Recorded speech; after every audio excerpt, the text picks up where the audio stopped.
Hi, I'm Eric Soy, president and founder of Black Swamp Percussion. A few years ago, I set out on an ambitious project to make our own steam-bent solid shell drums for Black Swamp and Dynamics drums. It was a challenging project, required a lot of experience and patience, but the quality of the shell we are producing for our drums now is second to none. Here's a little peek into how we do it. You can't have a quality shell without quality lumber.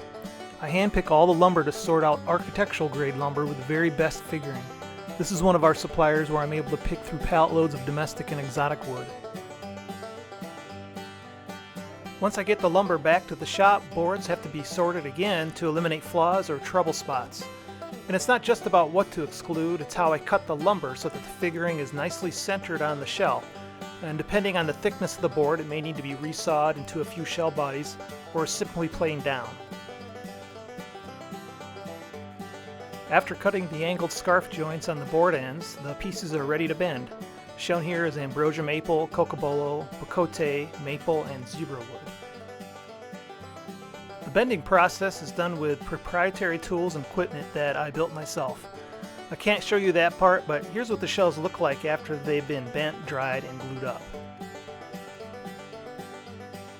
Now that the shells are bent, dried, and the seam is glued, they move on to the machining process. The key here is the way I use the CNC, or computer-controlled router. The wood is in a constant state of movement. It expands and contracts, and it also flexes.